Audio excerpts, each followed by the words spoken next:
हाँ जी दोस्तों, इस पर्टिकुलर वीडियो का एक ही उद्देश्य है और वो क्या है सभी लोग जानते हैं कि भाई टाइम बर्बाद नहीं करना है। आज का चैप्टर है चैप्टर नंबर 3 और चैप्टर नंबर 3 में अगर देखें तो ह्यूमन रिप्रोडक्शन। रोज़ाना एक चैप्टर कर रहे हैं हम। 11th का 12th का उसके MCQs भी अवेलेबल हैं बायशाला की ऐप पे और NCERT की एक एक लाइन कवर कर लेते हैं। जो भी प्रॉब्लम्स होगी वो आपको चैट सेक्शन में, और अगर आपने कोर्स ले रखा है तो आपको एक स्पेसिफिकली चैट सेक्शन मिल जाएगा जिसमें आप मेरे से बात कर सकते हैं, तो वहाँ पे अपने डाउट भी क्लियर कर पाएंगे। खैर, चलें ज़रा फटाफट से भागना शुरू करते हैं, डिस्कस कर लेते हैं। ये जो पहला पैराग्राफ दिया हुआ है इसके अंदर में बर्ड्स आई व्यू दिया हुआ है कि क्या क्या होने वाला है इस पर्टिकुलर चैप्टर के अंदर में। रिप्रोडक्टिव सिस्टम होगा तो भाई रिप्रोडक्शन है, तो रिप्रोडक्शन के लिए सबसे ज़्यादा ज़रूरी चीज़ है फर्टिलाइजेशन। वही फर्टिलाइजेशन होने के लिए क्या चीज़ चाहिए होगा कि भैया स्पर्म और ओवम का बनना ज़रूरी है। अब स्पर्म और ओवम जब बन जाएंगे तो दोनों का ट्रांसफ़र होना ज़रूरी है। ट्रांसफ़र होने के बाद क्या करेंगे आप? ट्रांसफ़र होने के बाद फर्टिलाइजेशन से बनेगा जाइगोट से बनेगा ब्लास्टोसिस्ट जाएगा यूट्रस में अटैच होगा। 9 महीने का जेस्टेशन पीरियड चलेगा, फिर बच्चा पैदा होने को पार्चुरेशन कह देते हैं। स्पर्म का फॉर्मेशन जो है वो मेल्स के अंदर में जब तक वो बूढ़े हो जाएं या बूढ़े भी होते हैं तब भी होता रहता है, एज़ कम्पेयर टू फीमेल की एक उम्र तक ही एग का फॉर्मेशन हो सकता है, क्योंकि एग जो है वो लिमिटेड है। हम तो मेल जो है वो अनलिमिटेड स्टेम सेल्स की वजह से वो स्पर्म्स जो है बनाते रहेंगे। भाई मेल रिप्रोडक्टिव सिस्टम पे आ जाते हैं। मेल रिप्रोडक्टिव सिस्टम को आपका testis main organ, accessory ducts जितनी भी होंगी उनके साथ में लगे हुए ग्लैंड्स और एक्सटर्नल जेनाइटेलिया, ये चीज़ लिखी हुई है यहाँ पर। चलें भाई आगे की तरफ चलते हैं। चलिए भाई शुरू करते हैं अगला पार्ट। बताने की कोशिश कर रहा है आपको क्या कि भाई एक पाउच लाइक स्ट्रक्चर होता है जिसको हम क्या कहते हैं, स्क्रोटम बोल देते हैं। स्क्रोटम बॉडी कैविटी से बाहर होता है। पहले टेस्टिस अंदर ही होती हैं। फीमेल में ये जो एक ऐसा स्ट्रक्चर होता है जो फीमेल में ओवरी बन जाता है और मेल अगर हो तो टेस्टिस बन जाएगा, तो ये बाहर फिर निकल करके डिसेंड हो जाती हैं। यहाँ पर तापमान थोड़ा कम होता है तो स्पर्म के बनने के लिए टेम्परेचर की थोड़ी कम ज़रूरत पड़ती है। जो है इसकी शेप दे रखी है, उसकी कॉन्फ़िगरेशंस दे रखी हैं। अच्छा, इसके अंदर में अगर हम किसके अंदर में जाएं, टेस्टिस को अगर हम इस तरीके से काट के देखें तो उसके अंदर में 250 तकरीबन टेस्टिकुलर लोब्यूल्स देखने के लिए मिलेंगे।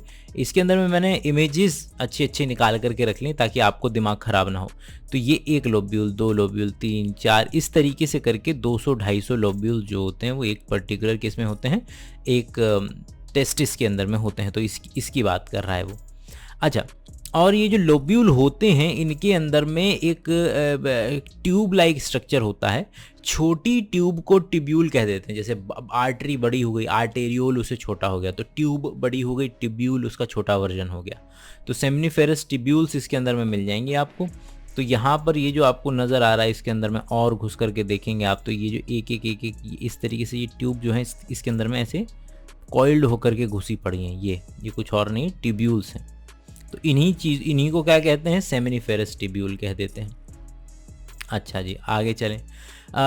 तो जो सेमिनिफेरस ट्यूब्यूल हैं उनके अंदर में अगर मैं देखूं, अगर ये इस तरीके से सेमिनिफेरस ट्यूब्यूल अगर मैंने बना लिया है तो यहाँ पर इस तरीके से सेंटर में एक जगह होगी जो कि खाली होगी। और अच्छे तरीके से देख लेते हैं बगल वाले फ़ोटो में। तो ये समझिए कि ये एक यहाँ से एक ट्यूब्यूल निकल रही है, ये निकल रही है बाहर की तरफ आ गई। यही सेक्शन आपको कटा हुआ हर बार नज़र आता है कि ये ट्यूब्यूल का सेक्शन है। यहाँ से इसको इतना काट करके देखेंगे तो क्या नज़र आएगा, हम पूरा स्पर्मेटोजेनेसिस का प्रोसेस देख लेंगे। यहाँ पर बाहर से लेकर के अंदर तक स्पर्मेटोजेनेसिस होगा। और अगर और काट के देखेंगे तो ये देखिए एक गोला ये बने, एक ट्यूब ये जा रही है, एक ट्यूब इसके बगल में है, एक ट्यूब यहाँ पर है, एक ट्यूब यहाँ पर है, एक ट्यूब यहाँ पर है। इस तरीके से ट्यूब्स हैं। अब ट्यूब के अंदर जो सेल्स मिल रही हैं, यहाँ पर जो मिल रही हैं वो है स्पर्मेटोगोनिया, है ना। स्पर्मेटोगोनिया मिल जाएगा, यहाँ पर सर्टोली सेल मिल जाएगा अंदर की तरफ। और यहाँ बाहर की तरफ क्या मिलेगा, यहाँ इधर बाहर की तरफ मतलब कि अगर ये एक ट्यूब है और इसके बगल में एक और ट्यूब इस तरीके से है, तो यहाँ बाहर भी कुछ सेल्स हैं, तो उसके अंदर में आपका वहाँ पर दिया हुआ है इंटरस्टिशियल सेल।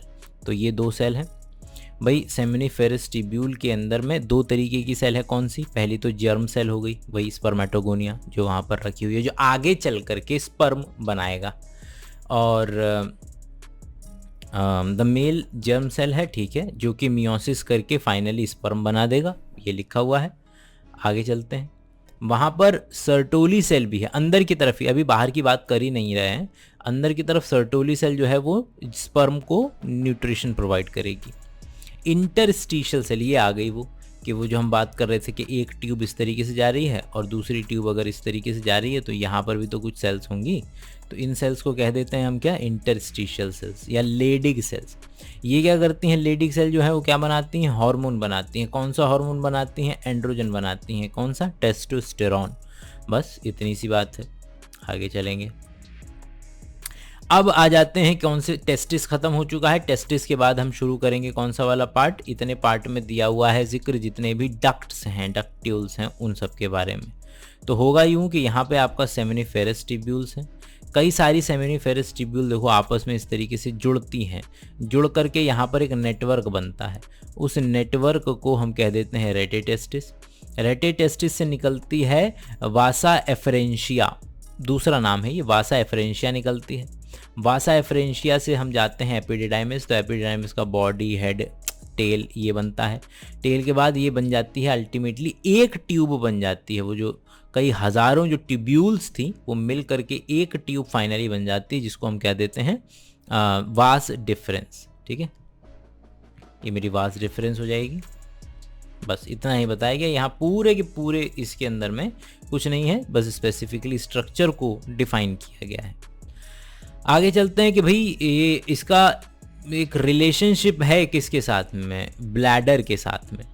तो ये देखिए कि किस तरीके से ये आकर के जो मेरी वास डिफरेंस से जुड़ जाएगी एक ऐसी ट्यूब से जिसको मैं कहता हूँ यूरिथ्रा।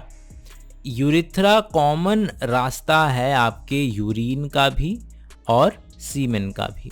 तो दोनों चीज़ें यहीं से होकर के गुजरनी है, इस पर्टिकुलर रास्ते से। तो ब्लैडर का जो ब्लैडर भी यहाँ पे जुड़ रहा है, यूरिन भी यहाँ से निकलेगा और सीमेन भी जो है वो यहीं से निकलेगा। तो ये बताया गया। अभी अगले पेज पे चलते हैं। अगले पेज पे क्या दिया हुआ है कि एक्सटर्नल जेनाइटेलिया की बात कर रहा है इस पर्टिकुलर पैराग्राफ के अंदर में। वो क्या बोल रहा है कि भाई एक्सटर्नल जेनाइटेलिया होता है जिसको हम पीनस कहते हैं। ये स्क्रोटम हो गया, ये पीनस हो गया। ये जो ऊपर थोड़ा सा एनलार्ज्ड पोर्शन होता है उसको ग्लैंस पीनस कह देते हैं। ये वाला पार्ट शाफ्ट हो गया। और यही वो फैलस, अलग अलग शब्दों का इस्तेमाल करेंगे लेकिन मोस्ट एप्रोप्रिएट शब्द पीनस ही है। तो पीनस का इस्तेमाल किया जाता है किस चीज़ के लिए? इंसेमिनेशन के लिए। एनलार्ज्ड एंड को ग्लांस पीनस कह देते हैं। और जो है जो स्किन जो होती है वो थोड़ी सी लूज़ होती है आगे की तरफ, एक्स्ट्रा लूज़ फोल्ड होता है स्किन का, जिसको कि हम क्या बोल देते हैं? फोर स्किन बोल देते हैं। अब बात करेंगे किसकी? इस पर्टिकुलर पैराग्राफ में उसने दिया हुआ है सारे के सारे ग्लैंड्स के बारे में जिक्र दिया हुआ है। तो ग्लैंड्स देख लेते हैं। ये मेरा टेस्टिस है। टेस्टिस भी अपने आप में ग्लैंड है। क्यों? क्योंकि टेस्टिस के अंदर में क्या है? टेस्टिस के अंदर में मेरा लेडिग सेल है। लेडिग सेल जो है वो टेस्टोस्टेरोन बना रहा है, तो ये भी आपका हार्मोन तो बना ही रहा है। इसके अलावा यहाँ से जाएगा ये वाला जो दिख रहा है। अच्छा चलो पहले इसी के साथ साथ चलते हैं। ये ऊपर से गुजर के आता है मेरे यूरिनरी ब्लैडर से पीछे की तरफ से ऐसे, और यहाँ पर मेरा एक ग्लैंड है, इसको बोलते हैं seminal vesicle. Seminal vesicle pair में मिलता है, टेस्टिस पेयर में, सेमाइनल वेसिकल पेयर में। और ये भी अपना एक सिक्रीशन डालेगा। इसकी दोनों नीचे आते हैं तो एक बड़ा सा ग्लैंड मिलता है जिसको हम कहते हैं प्रोस्टेट। मेल में जो सबसे ज़्यादा कैंसर होते हैं वो प्रोस्टेट कैंसर के ही हैं, और जो लोग मैस्टरबेशन करते हैं उनमें ये संभावना कंपैरेटिवली कम पाई जाती है। तो इट्स अ गुड थिंग। उससे नीचे की तरफ हमारे पास काउपर्स या फिर बल्बो यूरिथ्रल ग्लैंड मिलता है, जो कि किस काम में आ जाएगा आपका? कि लुब्रिकेटिव फ्लूइड बनाता है जिससे कि पेनिट्रेशन में आसानी हो। तो ये इसके काम में आ जाएगा। तो ये वाले सारे के सारे कहाँ दिए हो गए हैं आपको? ये सारे के सारे इस पर्टिकुलर पैराग्राफ में दे दिए गए हैं आपको। प्रोस्टेट हो गया, सेमाइनल वेसिकल हो गया, सेमाइनल प्लाज्मा के अंदर में फ्रक्टोज होगा, कैल्शियम होगा, एंजाइम्स होगा। तो ये सेमाइनल प्लाज्मा का दे रखा है इन लोगों ने। बल्बो यूरिथ्रल के बारे में बताया हुआ है कि भैया ये जो है लुब्रिकेशन के काम में आएगा। तो ये ग्लैंड्स भी हमने कर लिया, एनसीईआरटी की एक एक लाइन कवर करते हुए चल रहे हैं हम। अब आएंगे हम किसके ऊपर, फीमेल रिप्रोडक्टिव पार्ट के ऊपर में। फीमेल रिप्रोडक्टिव पार्ट की अगर बात करें, एक सेकंड देना बस ज़रा, हाँ ठीक है, अच्छा ये ठीक रहेगा। फीमेल रिप्रोडक्टिव सिस्टम की अगर हम बात करें तो ऊपर पीले में जो है पार्ट दिखा रखे हैं कि कौन कौन से पार्ट हैं। सबसे पहले ovary, oviduct, uterus, cervix, vagina और एक्सटर्नल जेनाइटेलिया। ठीक है, तो ओवरी, ये रही ओवरीज हैं ये। फिर उसके बाद ओविडक्ट, तो ये ओविडक्ट हो जाएगा ये वाला पार्ट हमारा। फिर इसके बाद यूट्रस है, ये वाला पूरा पोर्शन यूट्रस कहलाता है। सर्विक्स ये वाला पोर्शन है। फिर इसके बाद वेजाइना वाला, ये वाला पोर्शन है वेजाइना वाला। और एक्सटर्नल जेनाइटेलिया ये कहलाएगा। इनको भी थोड़ा सा डिटेल में, हर एक चीज़ को डिटेल में हमें देखना ही है। अच्छा, ओवरी जो है वो मेन प्राइमरी सेक्स ऑर्गन है, बाकी सारी चीज़ें जो हैं हेल्प करने के लिए हैं। यहाँ पर आपका ओवम बनेगा, ओके।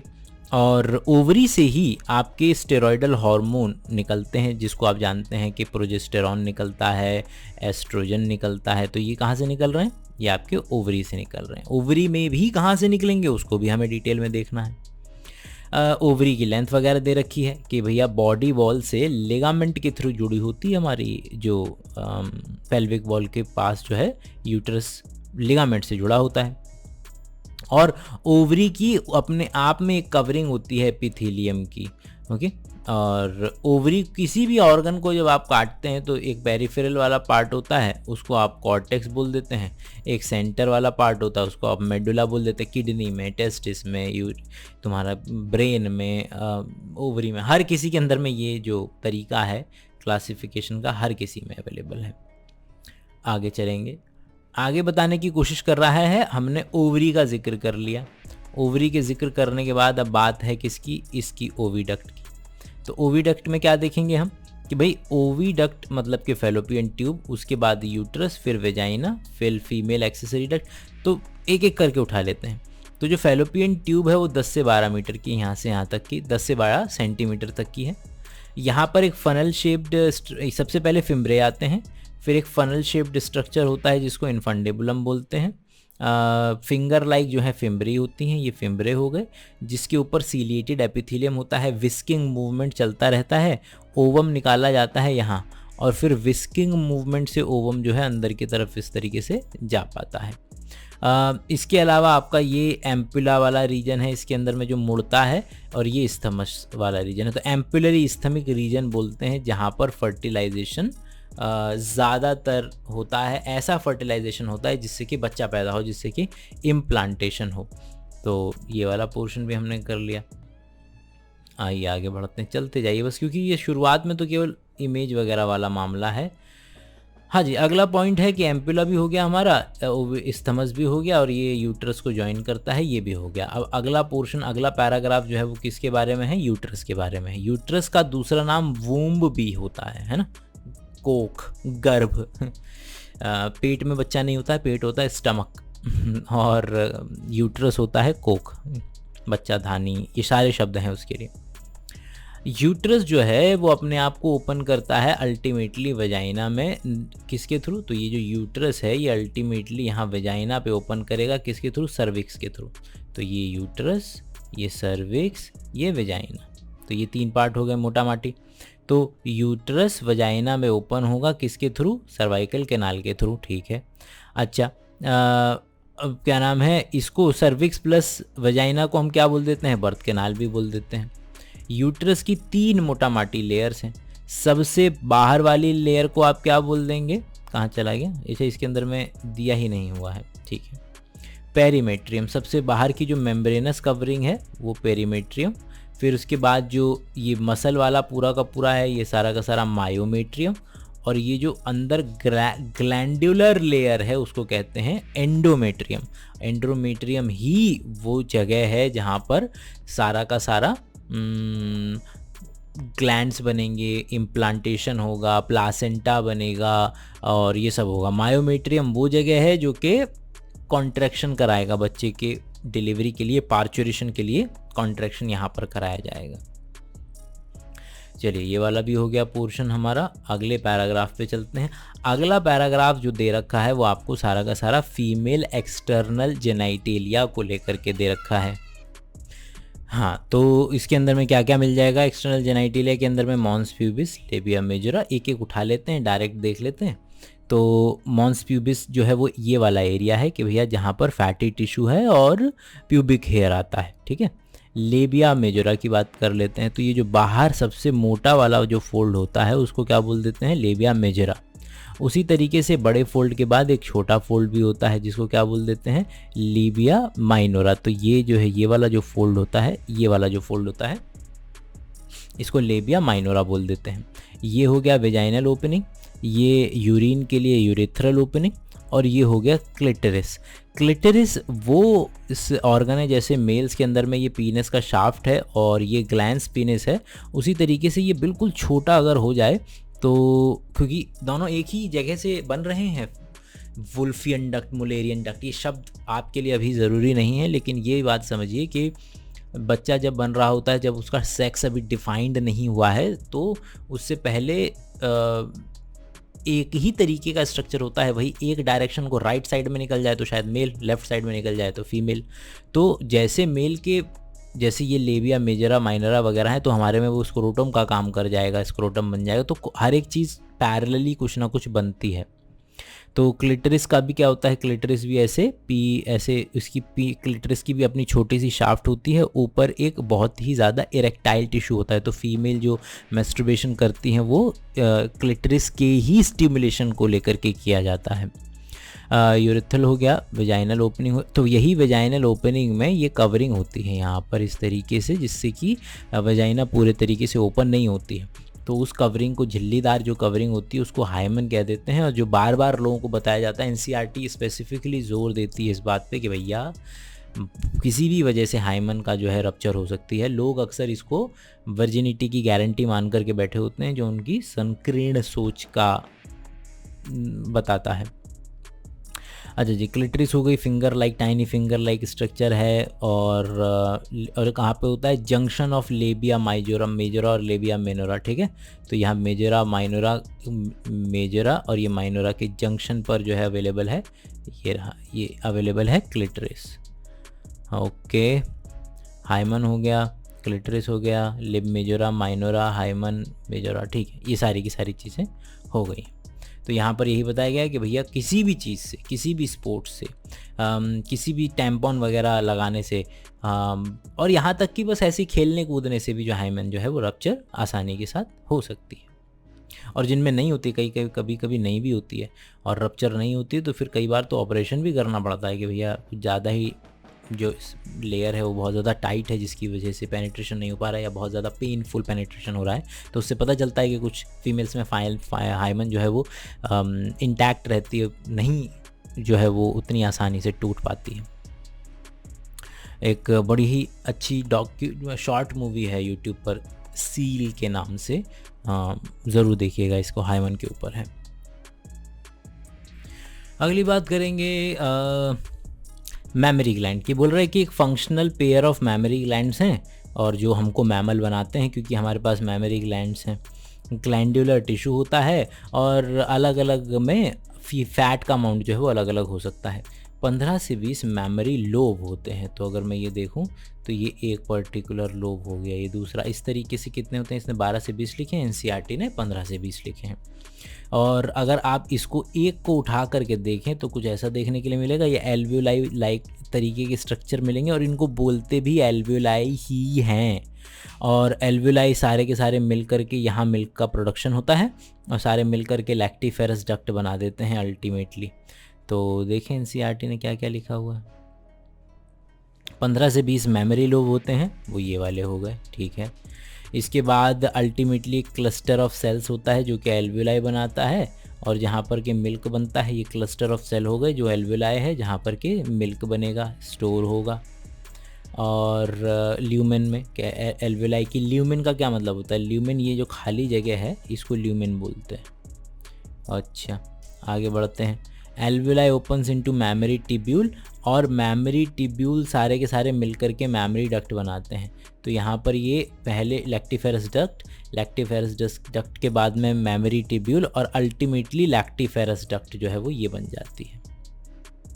बस ठीक है, अगर वो ध्यान देंगे तो वो याद होने में कोई प्रॉब्लम होगी ही नहीं। तो मैमरी डक्ट, फिर आपका लैक्टिफेरस डक्ट। अब चलते हैं अगले पे, गैमिटोजेनेसिस। मतलब कि गैमिटोजेनेसिस में सबसे पहले मेल का गैमिट बनवा लेंगे स्पर्म, और फिर फीमेल का गैमिट बनवा लेंगे। मेल का गैमिट बनवाते हैं भैया, कहाँ बनेगा? टेस्टिस में। वहाँ पर क्या चीज़ मौजूद है? इमेच्योर मेल जर्म सेल, एक ऐसी सेल है जो कि स्टेम सेल है और 2n की है। अच्छा, जिसको हम कहते हैं स्पर्मेटोगोनिया। तो ये रहा, ये सबसे ऊपर क्या है मेरा? स्पर्मेटोगोनियम है, और कैसी है? 2n है। सबसे पहले इसका क्या होगा? स्पर्मेटोगोनियम के अंदर में आपका स्पर्मेटोगोनियम कहाँ पर मौजूद है ये भी आपको पता होना चाहिए।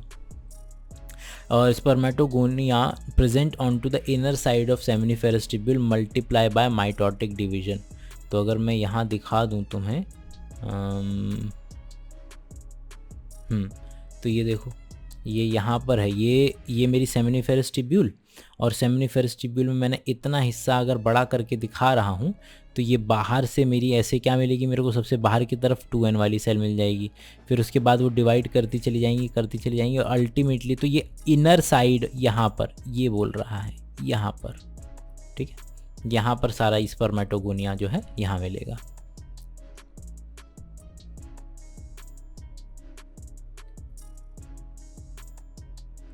तो स्पर्मेटोगोनिया तो पता चल गया कहाँ पर है और क्या कर रहा है। 2n का होता है स्पर्मेटोगोनिया, हो गया क्लियर। स्पर्मेटोगोनिया क्या होता है? 2n का होता है। अब वहाँ क्या होगा? हर एक स्पर्मेटोगोनियम जो है डिप्लॉयड है, देख लिया था हमने, 46 क्रोमोसोम होते हैं इसके अंदर में। कुछ स्पर्मेटोगोनिया जिनको कि प्राइमरी स्पर्मेटोसाइट बोलते हैं, पीरियोडिकली गो अंडर मियोसिस। तो यहाँ से कुछ स्पर्मेट डिफरेंशिएशन की वजह से आपका स्पर्मेटोगोनियम क्या बन जाएगा? प्राइमरी स्पर्मेटोसाइट बन जाएगा। ये अब ध्यान रखने वाली बात ये है कि ये भी 2n है, ये भी 2n है। लोग अक्सर लोग इसको 2n और n कंसिडर कर लेते हैं, जबकि ये 2n है, ये भी 2n ही है अभी तक। अब होगा मियोसिस 1। मियोसिस 1 के बाद ये 2n से क्या बन जाएगा? n और n। अब इसको प्राइमरी स्पर्मेटोसाइट से ये क्या बन चुका है? Secondary spermatocyte. तो यही लिखा हुआ है यहाँ पर कि भाई कुछ स्पर्मेटोगोनिया प्राइमरी स्पर्मेटोसाइट हैं। प्राइमरी स्पर्मेटोसाइट अपना मियोसिस 1 कंप्लीट करेंगे, और मियोसिस 1 कंप्लीट करके किस में कन्वर्ट हो जाएंगे? सेकेंडरी स्पर्मेटोसाइट के अंदर में। यही हुआ, ये रहा मेरा सेकेंडरी स्पर्मेटोसाइट। अब बोलता है कि सेकेंडरी स्पर्मेटोसाइट अपना मियोसिस 2 कंप्लीट करेंगे और 4 स्पर्मेटेड बना देंगे, ठीक है। ये मेरा मियोसिस 1 हुआ, तो सेकेंडरी स्पर्मेटोसाइट बन गया, और मेरा मियोसिस 2 हुआ तो स्पर्मेटेड बन गए। ध्यान रखिए कि स्पर्मेटेड ऐसे दिखते हैं, spermatid is not equal to sperm, ये बात याद रखनी है। क्या होगा कि ये स्पर्मेटेड अब क्या होंगे? मैच्योर होंगे, और मैच्योर होकर के क्या बनाएंगे? स्पर्म सेल बनाएंगे। आइए देखते हैं ज़रा। हाँ जी, ज़रा इसको ज़रा वो होने देते हैं। यही लिखा हुआ है कि स्पर्मेटेड जो है वो ट्रांसफॉर्म होगा, और ट्रांसफॉर्म क्या होगा? अल्टीमेटली स्पर्मेटोजोआ या स्पर्म बनाएगा। इस प्रोसेस को स्पर्मियोजेनेसिस कहते हैं। और स्पर्मियोजेनेसिस होने के बाद जो देखो, स्पर्मेटेड से स्पर्मेटोजोआ का बनना स्पर्मिएशन कहलाता है, और अल्टीमेटली स्पर्मियोजेनेसिस कहलाता है। और जब ये किसमें घुस करके सर्टोली सेल में अपना हेड घुसा करके एपिडिडाइमिस की तरफ चला जाएगा, तब इसको कह देंगे हम स्पर्मिएशन। अगला पैराग्राफ पे चलते हैं। अगला पैराग्राफ हमें सारे के सारे हार्मोन्स के बारे में बता रहा है कि मेल्स के अंदर में जैसे ही प्यूबर्टी आती है, प्यूबर्टी के वक्त में हमारा जो हाइपोथैलेमस है वो एक हार्मोन रिलीज़ करता है जिसका नाम है GnRH, gonadotropin releasing hormone. Gonadotropin releasing hormone हमारे पिट्यूटरी पे एक्ट करता है, और वहाँ से निकलता है LH और FSH। देख लेते हैं, तो बस आपको ये याद रखना है। हाइपोथैलेमस से गोनाडोट्रोपिन रिलीजिंग हार्मोन निकलेगा, एंटीरियर पिट्यूटरी से निकलेगा फॉलिकल स्टिमुलेटिंग हार्मोन और luteinising hormone. Luteinising hormone, L for luteinising hormone, L for Leydig cell. तो ऐसे याद रख लेना कि ल्यूटिनाइजिंग हार्मोन एक्ट करता है लेडिग सेल पे, और भाई मेल वाले रिप्रोडक्टिव सिस्टम में दो ही तो सेल है, सर्टोली सेल और लेडिग सेल। तो LH एक्ट करेगा इंटरस्टिशियल सेल या लेडिग सेल पे, FSH एक्ट करेगा तुम्हारा सर्टोली सेल पे। सर्टोली सेल इन्हिबिन बनाता है जो कि नेगेटिवली रेगुलेट करता है तुम्हारे एंटीरियर पिट्यूटरी को। लेडिग सेल क्या बोलता है? लेडिग सेल बनाता है टेस्टोस्टेरोन जो कि हेल्प करेगा स्पर्मेटोजेनेसिस के अंदर में। टेस्टोस्टेरोन भी नेगेटिवली रेगुलेट करता है एंटीरियर पिट्यूटरी और हाइपोथैलेमस को। तो ये पर्टिकुलर पूरा का पूरा जो फ्लो चार्ट है वही लिखा हुआ है केवल और केवल यहाँ पर, और कुछ भी नहीं। आइए आगे चलेंगे। स्पर्म सब वही है जो कि फ्लो चार्ट के अंदर में हमने डिस्कस किया। अगला आइडिया है हमारा किसको लेकर के, स्पर्म को लेकर के, कि स्पर्म का डिटेल्ड स्ट्रक्चर देख लेंगे। तो स्पर्म का जो है अलग अलग पार्ट हमने डिवाइड कर लिया है। अलग वो पार्ट क्या है? हेड है, नेक है और टेल है। तो ये टेल वाला पार्ट हो जाएगा। हेड, नेक, मिडल पीस और टेल, ये इस तरीके से 4 पार्ट हैं। 1 2 3 4। स्पर्म जो है वो हैप्लॉइड न्यूक्लियस है उसके पास। ये इसका हेड के अंदर में यहाँ पर N वाला न्यूक्लियस होगा, और यहाँ ये एक्रोजोम होता है, एक डब्बा है जहाँ पर भर भर के एंजाइम रखे हुए हैं हमने, जो कि फर्टिलाइजेशन में काम में आएंगे। तो स्पर्म के हेड में एक हैप्लॉइड न्यूक्लियस है और एक कैप लाइक स्ट्रक्चर है जिसके अंदर में एंजाइम भर भर के रखे हुए हैं, जिसको कहते हैं एक्रोजोम।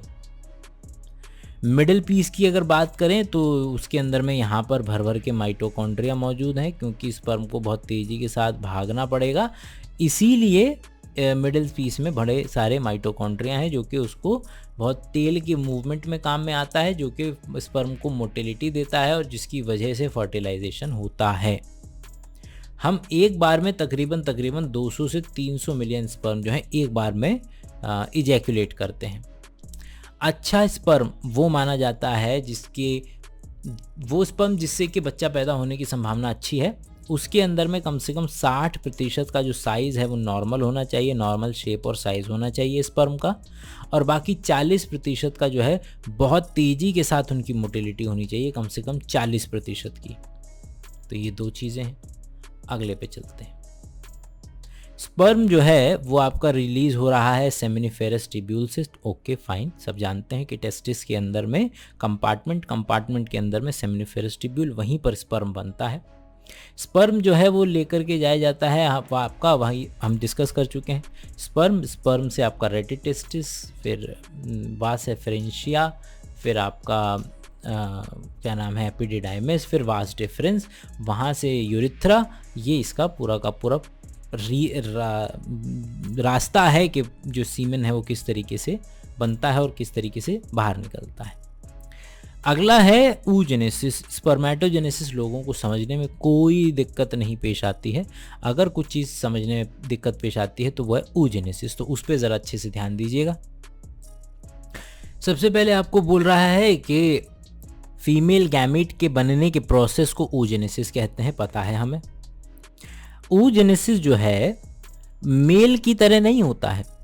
ये oogenesis कब स्टार्ट हो जाता है? oogenesis तभी स्टार्ट हो जाता है जब फीमेल जो है वो अपने माँ के पेट में है, तभी से oogenesis शुरू हो जाता है।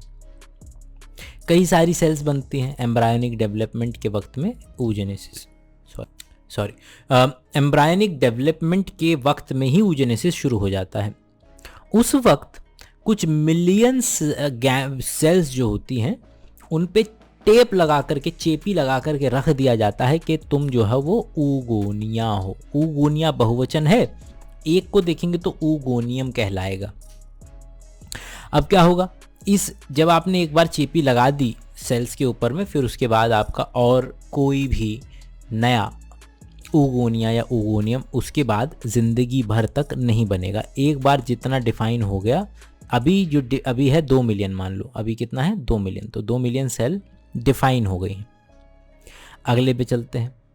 अब क्या करेगा, सेल जो है डिवीजन स्टार्ट करता है, एंटर्स इनटू, भाई गैमीट बनाने के लिए क्या करना होता है, 2n की जो सेल होती है वो मियोसिस करके n बनाती है, और मियोसिस के लिए 2 स्टेप लगते हैं, मियोसिस 1 और मियोसिस 2। हमने मियोसिस 1 शुरू कर दिया है, ओवोनिया के अंदर में मियोसिस 1 शुरू हो गया है। तो सेल जो है डिवीजन स्टार्ट कर देती है, एंट्री ले लेती है प्रोफेज 1 में, और प्रोफेज 1 में जो है जाकर के मियोटिक डिवीजन जो है वो अरेस्ट हो जाता है, और आपका इस पर्टिकुलर स्टेज को कहते हैं प्राइमरी oocyte। तो अभी एम्ब्रियो के अंदर में आपका प्राइमरी oocyte बन चुका है, इसको क्या बोल देते हैं हम, ये वाली डेवलपमेंट बोल देते हैं। ये देखिए आपका यहाँ पर सेल है, प्राइमरी oocyte है। प्राइमरी oocyte क्या करेगा, आपका प्राइमरी oocyte के चारों तरफ ग्रैनुलोसा लेयर लग चुकी है, तो आपका क्या बन चुका है, प्राइमोडियल फॉलिकल बन चुका है अभी।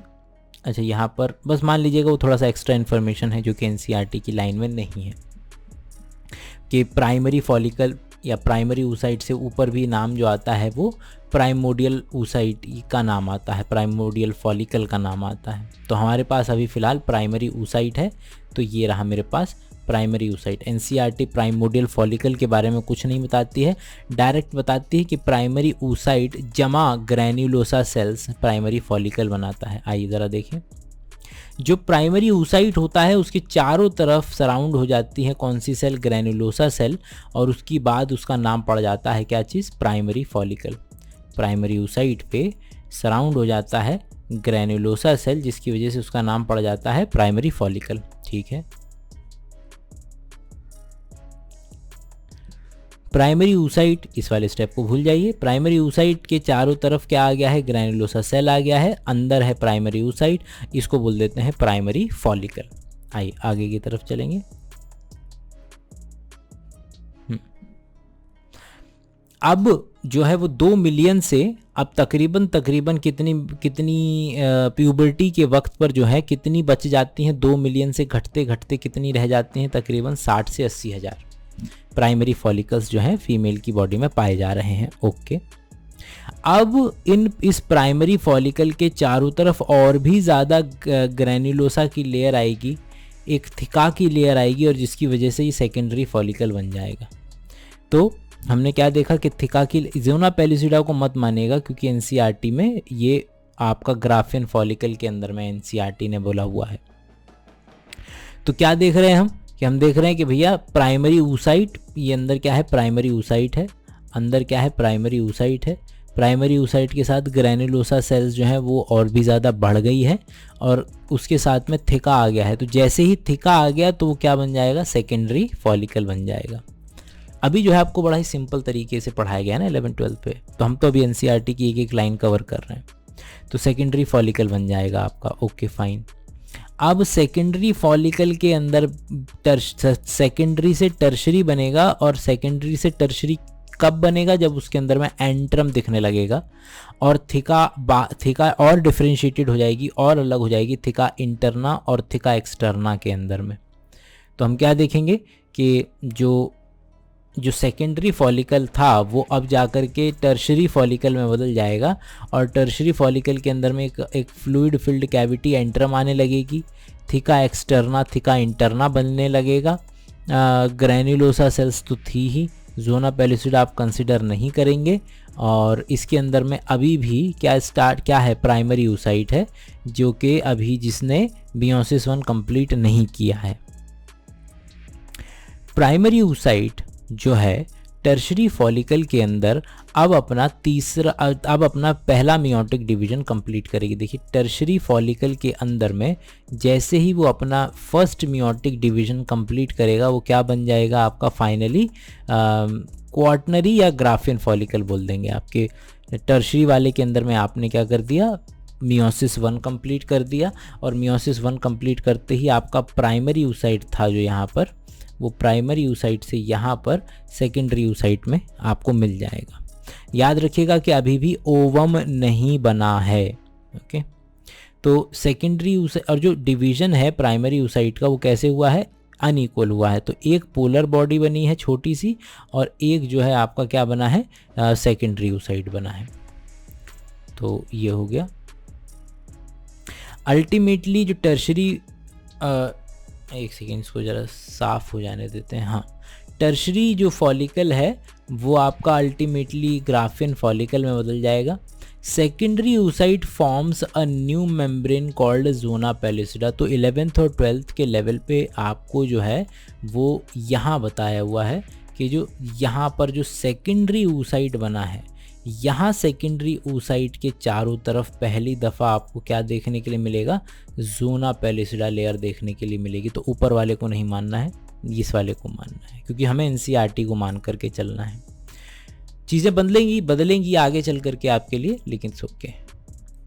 तो यहाँ से अगर मैं खुद से बताने की कोशिश करूँ तो क्या क्या हुआ था कि यहाँ पर तुम्हारा क्या है, प्राइमरी फॉलिकल था। प्राइमरी फॉलिकल पे और भी ज़्यादा, प्राइमरी फॉलिकल के अंदर में क्या था, प्राइमरी oocyte था। यहाँ पर क्या हुआ कि और भी ज़्यादा ग्रैन्युलोसा की लेयर आ गई। अंदर क्या था, प्राइमरी oocyte ही था। ये क्या बन गया, सेकेंडरी फॉलिकल बन गया। इसके ऊपर फिर एंट्रम आ गई, एंट्रम की वजह से टर्शरी फॉलिकल बन गया। फिर मियोसिस 1 कंप्लीट हुआ तो ग्राफिन फॉलिकल बन गया। तो इस तरीके से डिस्कस कर लेंगे हम। अल्टीमेटली जो ग्राफिन फॉलिकल है उसके अंदर में क्या है, सेकेंडरी oocyte। याद रखिएगा कि ये 9वीं कक्षा का आंसर है कि ओवरी से जब ओवम रिलीज होता है तो उसको ओव्यूलेशन कहते हैं। 11वीं क्लास का आंसर है कि जब ओवरी से 14th डे पर सेकेंडरी oocyte रिलीज होता है उसको ओव्यूलेशन कहते हैं। अभी सेकेंडरी oocyte जो है वो स्पर्म से टच होगा और स्पर्म से टच होने के बाद फाइनली जा कर के वो ओवम बनेगा, जो कि वो अभी नहीं बना है। मेल और फीमेल वाले पार्ट को फटाफट से रिवाइज करके देख लेते हैं एक बार कि भाई प्यूबर्टी के वक्त में स्पर्मेटोगोनिया है, ये डिफरेंशिएशन होता रहेगा आपका माइटोसिस के द्वारा। तो फाइनली आपका क्या बन जाएगा, 2n वाला स्पर्मेटोगोनिया था और 2n वाला ही प्राइमरी स्पर्मेटोसाइट बन जाएगा। मियोसिस 1 शुरू होगा तो 2 क्या बन जाएंगे तुम्हारे, ये n वाले सेल्स बन जाएंगे, सेकेंडरी स्पर्मेटोसाइट। सेकेंडरी स्पर्मेटोसाइट के अंदर में मियोसिस 2 हो जाएगा तो स्पर्मेटिड बन जाएंगे। स्पर्मेटिड का डिफरेंशिएशन हो जाएगा तो स्पर्मेटोजोआ बन जाएंगे, और स्पर्मियोजेनेसिस बोल देते हैं इसको। और जब ये सर्टोली सेल के साथ चिपक के बाहर निकल जाते हैं तो उसको स्पर्मिएशन कह देते हैं। सबसे पहले क्या देखने के लिए मिलेगा, बर्थ से पहले फीटल लाइफ में क्या हो रहा है, 2n वाला ओगोनिया है, उसके अंदर में माइटोसिस हुआ, प्राइमरी oocyte बन गया। ओके, ये तो अभी तक यही वाला है। प्राइमरी oocyte के चारों तरफ क्या हो जाएगा, प्राइमरी oocyte के चारों तरफ ग्रैन्युलोसा लेयर लग जाएगी और क्या बन जाएगा, सेकेंडरी प्राइमरी फॉलिकल बन जाएगा। और प्राइमरी फॉलिकल 60,000 से 80,000 पर बर्थ प्यूबर्टी के वक्त पे मौजूद होते हैं। फिर आपका primary follicle, secondary follicle, tertiary follicle, फिर ग्राफियन फॉलिकल ऐसे बनेगा। प्राइमरी फॉलिकल के अंदर में प्राइमरी oocyte है, सेकेंडरी फॉलिकल के अंदर में प्राइमरी oocyte है, टर्शरी फॉलिकल के अंदर में प्राइमरी oocyte है जो कि टर्शरी फॉलिकल में सेकेंडरी oocyte में कन्वर्ट होगा। और ग्राफियन फॉलिकल के अंदर में आपका सेकेंडरी oocyte होगा जो कि 14वें दिन पर बाहर निकलेगा, उसी को हम ओव्यूलेशन कह देते हैं। अगला है आइडिया हमारा, अगला जो पैराग्राफ है वो हमारा मेंस्ट्रुअल साइकिल का है। भाई फीमेल के अंदर में जब तक उसका रिप्रोडक्टिव एज चलता है तब तक कुछ फिजिकल चेंजेस बॉडी के अंदर में चलते हैं, जो कि जिसमें हार्मोन्स का ऊपर नीचे जाना अवेलेबल है, इंक्लूडेड है, यूट्राइन वॉल के अंदर में चेंजेस आना इंक्लूडेड है। तो वही देखेंगे हम कि रिप्रोडक्टिव साइकिल है जो कि फीमेल प्राइमेट्स में होती है। तो मंकी, एप्स, ह्यूमन बींग्स, इनके अंदर में मेंस्ट्रुअल साइकिल आपको देखने के लिए मिलेगी। पहली जो मेंस्ट्रुएशन, पहली दफ़ा जब मेंस्ट्रुएशन होता है उसको मिनार्क कहते हैं, पहली दफ़ा जो होता है। और जो हर एक साइकिल है वो तकरीबन 28 से 29 दिन हो सकती है और ऊपर नीचे भी हो सकती है। और उसका कारण डाइट में प्रॉब्लम, प्रेगनेंसी, स्ट्रेस, ये सारी चीज़ें हो सकती हैं, वरना 28 से 29 दिन वो नॉर्मल चलेगा। इसी को आप क्या कहते हैं, एक मेंस्ट्रुएशन से दूसरे मेंस्ट्रुएशन तक यूटेराइन वॉल के शेडिंग से, जो कि जिसमें ब्लड और ब्लड वेसल दोनों मौजूद रहती हैं, मेंस्ट्रुअल साइकिल कहलाता है। Ovum is released during middle, कि अगर ये 28 दिन की है तो तकरीबन 14th डे पर जो है ओवम रिलीज होता है, इस तरीके से। तो भाई जो मेंस्ट्रुअल फेज है आपका शुरू होगा, मतलब इसको इस तरीके से डिवाइड किया गया है कि जो पहले से 3 से 5 दिन हैं उनको मेंसेस बोला गया है, जिसके अंदर में हमारी जो एंडोमेट्रियम है वो शेड होगी। और एंडोमेट्रियम जब शेड होती है तो उसको हम क्या बोल देते हैं, मेंस्ट्रुएशन हो रहा है पहले 3 से 5 दिन। ये रहा आपका द साइकिल स्टार्ट्स, जो साइकिल जो है वो स्टार्ट हो रही है वो मेंस्ट्रुअल फेज से स्टार्ट होती है और जो 3 से 5 दिन के लिए चलती है। मेंस्ट्रुअल फ्लो क्यों हो रहा है, क्योंकि जो एंडोमेट्रियम है, जो यूट्रस है हमारा, यूट्रस की जो सबसे अंदर की जो लेयर होती है वो शेड होना शुरू हो रही है। और उसी की शेडिंग को जब वजाइना के थ्रू जब वो बाहर आती है लिक्विड की फॉर्म में, ऑब्वियसली उसके अंदर में टिश्यू भी होगा, क्या नाम है, मेंस्ट्रुअल फ्लो जो है ब्रेक डाउन हो रहा है एंडोमेट्रियम लाइनिंग का यूट्रस के through, blood vessel which forms liquid that comes out through vagina, ठीक है, कि यूट्रस में के थ्रू वजाइना के थ्रू लिक्विड जो है बाहर आ रहा है, उसी को हम मेंस्ट्रुअल फ्लो बोल देते हैं। अगर मेंस्ट्रुअल फ्लो नहीं हो रहा है तो इसका मतलब है शायद प्रेगनेंसी है या स्ट्रेस है या पुअर हेल्थ है या कुछ भी चीज़ हो सकती है इनमें से। मेंस्ट्रुअल फेज़ के बाद जो अगला फेज़ आता है उसको बोलते हैं फॉलिकुलर फेज़। अगर इस तरीके से ये मेरी ओवरी है, इस तरीके से ओवरी को काट के अगर मैं देखूं और यहाँ ये अगर मैं ओवरी को इस तरीके से काट के देखूं और यहाँ पर मैं अपने फॉलिकल्स बनाऊं, ये इस तरीके से फॉलिकल्स बन रहे हैं, तो मेरे को क्या पता चलेगा कि menstrual phase is followed by the follicular phase. तो अब जो अगला फेज़ मुझे नज़र आएगा मेंस्ट्रुएशन के बाद में वह है मेरा फॉलिकुलर फेज़। फॉलिकुलर फेज़ का मतलब ही ये है कि जहाँ पर जो फॉलिकल का जो है डेवलपमेंट चल रहा है, मतलब primary follicle, secondary follicle, tertiary follicle, quaternary follicle या Graafian follicle, ultimately Graafian follicle से 14th डे पर ओव्यूलेशन हो जाता है। तो इसका मतलब है कि यहाँ तीसरे, चौथे, 5वें दिन से लेकर के 14th डे तक आपका कौन सा चल रहा है, फॉलिकुलर फेज़ चल रहा है। फॉलिकुलर फेज़ में क्या होगा, प्राइमरी फॉलिकल ग्रो होगा, प्राइमरी फॉलिकल ग्रो होगा, अल्टीमेटली ग्राफियन फॉलिकल बनाएगा और इसी के दौरान ग्राफियन फॉलिकल जब बनाएगा उसी दौरान क्या होगा, जो एंडोमेट्रियम होगी वो भी दोबारा से बनने लगेगी, दोबारा से रीजनरेट होने लगेगी।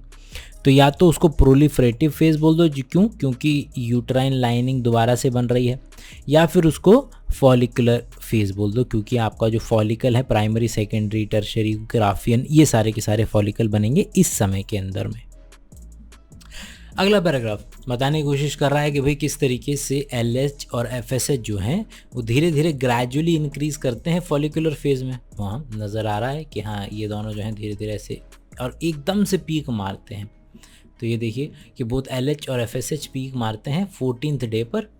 LH के सर्ज की वजह से तो ओव्यूलेशन हो जाता है, ओके।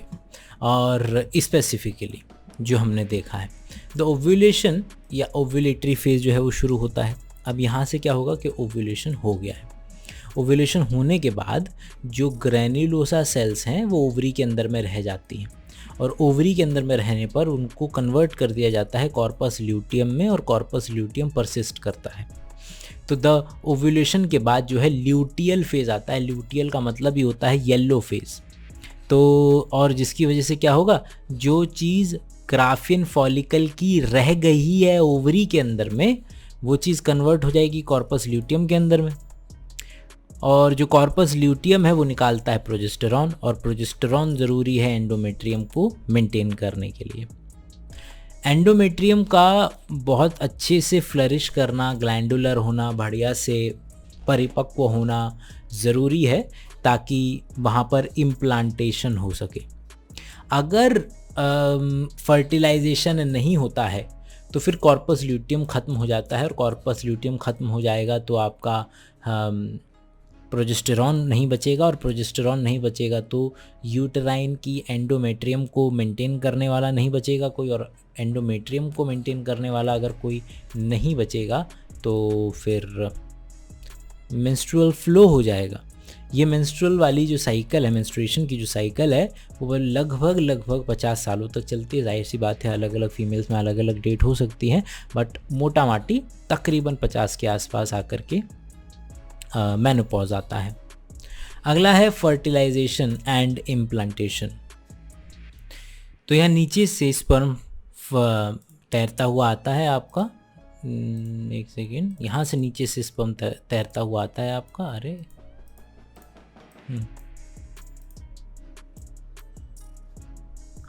कहाँ से? वेजाइना से सर्विक्स, सर्विक्स से यूट्रस, यूट्रस से आपका ये एम्पुलरी स्थमिक रीजन, यहाँ पर आकर के फर्टिलाइजेशन हो जाता है।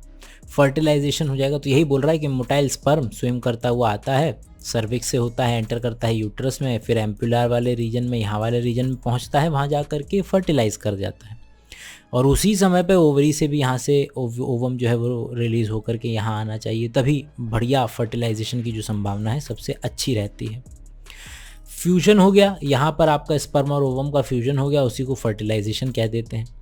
फर्टिलाइजेशन के वक्त में जो ओवम है, पीछे की तरफ वाली जो इमेज है, ओवम जो है जो जोना पेलिसिडा है, ये मेक श्योर करती है कि एक बार में एक ही स्पर्म जाकर के फर्टिलाइज करे। जैसे ही एक स्पर्म पहुंचता है यहाँ पर, जैसे ही एक स्पर्म यहाँ पर आपका पहुंचता है, तुरंत आपका ब्लॉक हो जाता है। अब ये ओवम किसी और स्पर्म से फर्टिलाइज नहीं होगा।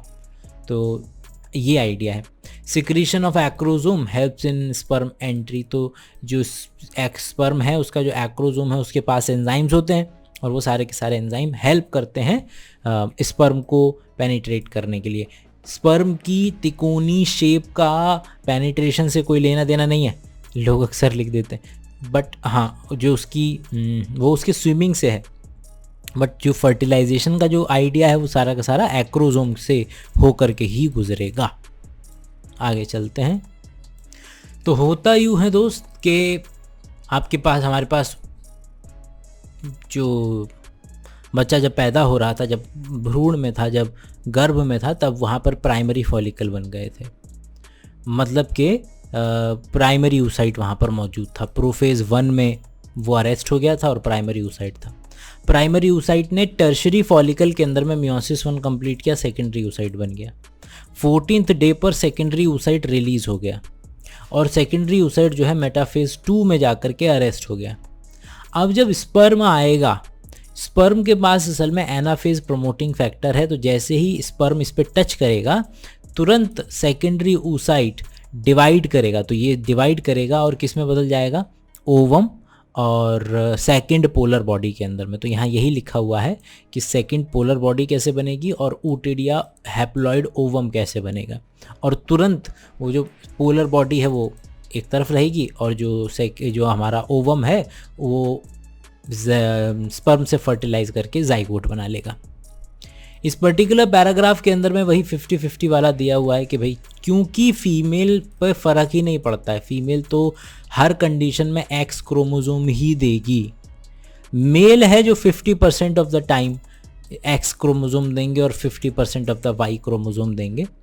इसलिए मेल पे डिपेंड करता है साइंटिफिकली, फादर डिटरमाइन करता है सेक्स ऑफ बेबी, और 50% ही संभावना होती है लड़की होने की और 50% ही संभावना होती है लड़का होने की।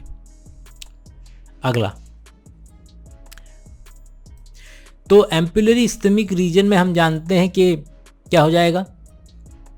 एम्पुलरी स्थमिक रीजन के अंदर में, एक सेकेंड, हाँ, एम्पुलरी स्थमिक रीजन के अंदर में फर्टिलाइजेशन हो जाएगा, जाइगोट बन जाएगा।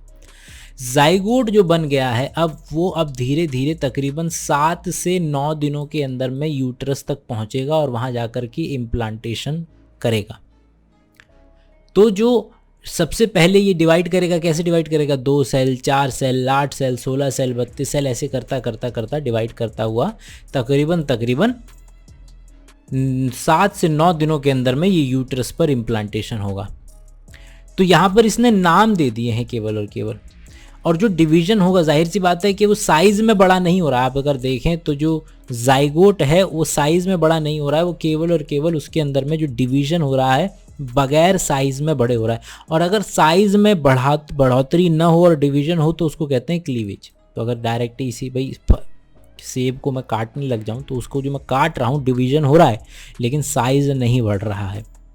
2, 4, 8, 16 वाली स्टेज को कहते हैं ब्लास्टोमियर, और उसमें से भी 8 और 16 वाली को कह देते हैं मोरुला। बस नामांकरण है, तो ये जो 8 और 16 वाली स्टेज है उसको कह देते हैं मोरुला। अगला पैराग्राफ, मोरुला डिवाइड करता जाता है और फाइनली ब्लास्टोसिस्ट जो है वो बन जाता है। तो ये रहा ब्लास्टोसिस्ट। ब्लास्टोसिस्ट ऐसा अरेंज होता है कि उसकी सबसे बाहर की एक सेल की लेयर जो होती है उसको हम कह देते हैं ट्रोफोब्लास्ट। अंदर जो सेल का मास पड़ा हुआ है, जिससे कि भाई बाहर वाली से तो बन जाएगा प्लासेंटा, अम्बिलिकल कॉर्ड, ये सब कुछ, और ये अंदर वाला जो सेल पड़े हुए हैं नीले वाले, इनको कहते हैं इनर सेल मास, इससे बन जाएगा बच्चा। तो यही है, बस इतना ही है। आगे देखते हैं कि ट्रोफोब्लास्ट जो है वो एंडोमेट्रियम से अटैच होगी। जाहिर सी बात है कि ये बाहर वाला हिस्सा जो है यही तो जाकर के यूट्रस से अटैच होगा, एंडोमेट्रियम से अटैच होगा, और यूट्राइन सेल डिवाइड करती है और ब्लास्टोसिस्ट को पूरा कवर करके अंदर ले लेती है। ब्लास्टोसिस्ट जो है पूरा अंदर घुस जाना एंडोमेट्रियम के अंदर में ही, इसी चीज़ को हम इम्प्लांटेशन कह देते हैं। अगले पैराग्राफ पे चलते हैं। अगला पैराग्राफ क्या कहने की कोशिश कर रहा है भाई, अब बात कर रहे हैं एम्ब्रायोनिक डेवलपमेंट की। तो हम बात कर रहे थे जिस तरीके से मेरा ये ट्रोफोब्लास्ट था, अंदर की तरफ इनर सेल मास पड़ा हुआ था, तो जो ट्रोफोब्लास्ट है उस पर इस तरीके से फिंगर लाइक प्रोजेक्शन जो है वो आ जाती है। उनको क्या कहते हैं, कॉरियोनिक विलाई, जिसकी वजह से अल्टीमेटली प्लासेंटा बन पाता है। तो बोल रहा है कि इम्प्लांटेशन के बाद में फिंगर लाइक प्रोजेक्शन जो है वो ट्रोफोब्लास्ट पे आती हैं, उनको कॉरियोनिक विलाई कहते हैं, और वो यूटेराइन वाले टिश्यू से चारों तरफ से लाइंड होती है, मैटरनल ब्लड से लाइंड होती हैं, और फिर वो स्ट्रक्चरल जो कॉरियोनिक विलाई है वो सब मिल करके, कॉरियोनिक विलाई और यूटेराइन टिश्यू दोनों मिल करके प्लासेंटा बना देते हैं। तो इसको बस मैं दिखा देता हूँ। तो मान लीजिए कि ये ओवरी थी, यहाँ से ओवम चल के आया, यहाँ से स्पर्म चल के आया, यहाँ पे फर्टिलाइजेशन हो गया। फर्टिलाइजेशन होने के बाद ये 2 सेल, 4 सेल, 8 सेल, 16 सेल करते करते ब्लास्टोसिस्ट बन गया। ये रहा मेरा ब्लास्टोसिस्ट। और मैं दिखा रहा हूँ कि यहाँ इम्प्लांट हो रहा है। तो ये जो पिंक वाला है ये यूटेराइन टिश्यू है, और ये आपका क्या है, ब्लास्टोसिस्ट है। ब्लास्टोसिस्ट अंदर एंट्री ले रहा है, पूरा अंदर घुस जाता है यूटेराइन टिश्यू में, पूरा का पूरा अंदर घुस जाता है। ऐसा ना समझिएगा यहाँ चिपक जाता है, लटक जाता है, अंदर घुस जाता है। और अंदर घुसने के बाद जो सबसे बाहर की जो लेयर है, ये देखिए, जो पिंक वाली लेयर थी जो ट्रोफोब्लास्ट थी, वो अपने चारों तरफ देखिए किस तरीके से फिंगर लाइक प्रोजेक्शन जो है उसने बनाना शुरू कर दिया है, और इसी चीज़ को कॉरियोनिक विलाई कहते हैं। और अगर आप ध्यान देंगे तो इसके अंदर में रंग भी नज़र आ रहा होगा आपको। तो सबसे नीली वाला जो है वो एक्टोडर्म बन जाएगा, ये बीच वाला जो है वो मीजोडर्म बन जाएगा, नीचे वाला जो दिख रहा है पीले वाला वो एंडोडर्म बन जाएगा। खैर वहाँ तक आपको जाने की ज़रूरत नहीं, बट हाँ, एम्बेडमेंट के बाद किस तरीके से कॉरियोनिक विलाई बनता है, और ये मैटरनल टिश्यू, मैटरनल ब्लड है, और ये दोनों मिल करके chorionic villi, maternal tissue, maternal blood दोनों मिल करके अल्टीमेटली क्या बनाएंगे, प्लासेंटा बना देंगे। अब जो प्लासेंटा है वो सबसे पहले जो चीज़ बना रही है वो है ह्यूमन कॉरियोनिक गोनेडोट्रोपिन। ये नाम बड़ा इंपॉर्टेंट है HCG, क्योंकि ये एक इतना छोटा अमाइनो एसिड की चेन है, ये इतना छोटा प्रोटीन है कि होता यूँ है कि ये यूरिन में आ जाता है। कोई भी प्रोटीन यूरिन में नहीं आता है क्योंकि उसका साइज़ बड़ा होता है। ये इतना छोटा है कि यूरिन में आ जाता है, और इसी की वजह से यूरिन के द्वारा प्रेगनेंसी टेस्ट करा जा सकता है, क्योंकि वहाँ पर HCG मिलता है। ह्यूमन प्लांट और भी कई सारी चीज़ें हैं, कई सारे हार्मोन्स हैं जो कि प्लासेंटा बनाएगा। Placental lactogen, oestrogen, progesterone. देखिए एस्ट्रोजन, प्रोजेस्टेरॉन जो कि आपका ओवरी बना रही थी वो प्लासेंटा भी बना रही है। बाद में थोड़े समय के बाद में रिलैक्सिन भी सिक्रीट होता है। लेटर फेज ऑफ प्रेगनेंसी में रिलैक्सिन सिक्रीट होता है, जो कि प्यूबिक बोन, प्यूबिक आर्च, जिसकी वजह से बोन्स रिलैक्स होती हैं, जिसकी वजह से पार्चुरेशन या डिलीवरी के अंदर में कंपैरेटिवली आसानी होगी फीमेल को। HCG, HPL, human placental lactogen, relaxin जो है ये प्रेगनेंसी के दौरान ही सिक्रीट होते हैं।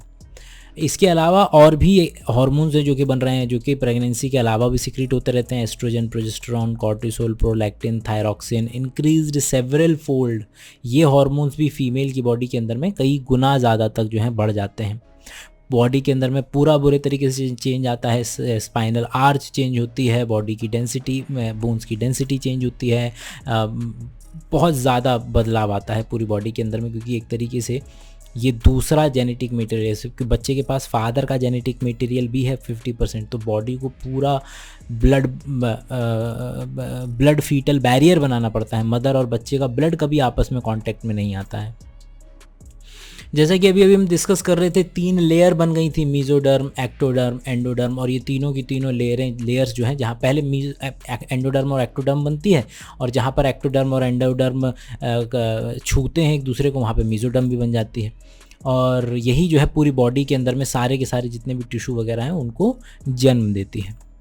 यहाँ पर इस पर्टिकुलर पैराग्राफ में बताया गया है कि कितने महीने पे क्या चीज़ बन रही है। 1 महीने पे दिल बन जाता है, 2 महीने पर लिम्स और डिजिट बन जाते हैं, पहला 3 महीने कंप्लीट होने पर ज़्यादातर ऑर्गन बन जाते हैं। तकरीबन आपका फर्स्ट 5वें महीने पर हेयर वगैरह आने शुरू हो जाते हैं, मूवमेंट वगैरह दिखना शुरू हो जाता है, और 24 वीक पे 6 महीने पर आपका आईलिड सेपरेट हो जाती हैं, आई लैशेज़ बन जाते हैं, और 9 मंथ पे जो है डिलीवरी हो जाती है। और इस चैप्टर का आखिरी पैराग्राफ है जिसके अंदर में हम पार्चुरेशन और लैक्टेशन को डिस्कस कर लेंगे कि भैया बच्चे को पैदा होने के प्रोसेस को पार्चुरेशन कहते हैं। पार्चुरेशन जो है, फीटस जब पूरी तरीके से डेवलप हो जाए तो फीटस और प्लासेंटा से शुरुआत होती है यूट्राइन कॉन्ट्रैक्शन की, कि बच्चा हिलेगा, यूट्रस पे दबाव डालेगा, तो उसकी वजह से यूट्रस पे कॉन्ट्रैक्शन शुरू होगी। यूट्रस पे जब कॉन्ट्रैक्शन होगी तो उसकी वजह से ये कॉन्ट्रैक्शन की वजह से ट्रिगर होगा क्या चीज़, हमारा पिट्यूटरी, और पिट्यूटरी से निकलेगा ऑक्सीटोसिन। ऑक्सीटोसिन जो है वो यूट्राइन मसल, वही मायोमेट्रियम पे एक्ट करता है, फिर उसको क्या बोलेगा कॉन्ट्रैक्ट करने के लिए, और मायोमेट्रियम कॉन्ट्रैक्ट होगी तो फिर वो और ज़्यादा ऑक्सीटोसिन को निकलवाएगा। तो oxytocin myometrium, myometrium oxytocin, oxytocin myometrium contraction, myometrium contraction, सही तो बोल रहा हूँ, का कॉन्ट्रैक्शन होगा तो फिर ऑक्सीटोसिन, और तब तक ये होता नहीं रहेगा जब तक कि बच्चा बाहर नहीं आ जाता है, इन्फेंट इज़ डिलीवर्ड। इसके बाद आखिरी पैराग्राफ इस चीज़ को लेकर के है कि मेमोरी ग्लैंड भी जो है वो डिफरेंशिएशन बदलता है, उसके अंदर भी चेंज आता है। अब वो मिल्क प्रोडक्शन शुरुआत कर दिया जाता है, बच्चे की डिलीवरी से पहले से ही मिल्क बनना शुरू हो जाता है फीमेल की बॉडी में। लैक्टेशन बोलते हैं, मतलब मिल्क बनाने के और निकालने के प्रोसेस को। और जो शुरुआती दिनों का जो मिल्क होता है उसको कोलेस्ट्रम बोलते हैं, क्योंकि उसके अंदर में एंटीबॉडीज़ भर भर के होते हैं जो कि बच्चे को बहुत ज़्यादा ज़रूरी है। और इसीलिए कहा जाता है कि 6 महीने से पहले बच्चे को पानी भी नहीं पिलाना है, केवल और केवल माँ का दूध पिलाना है।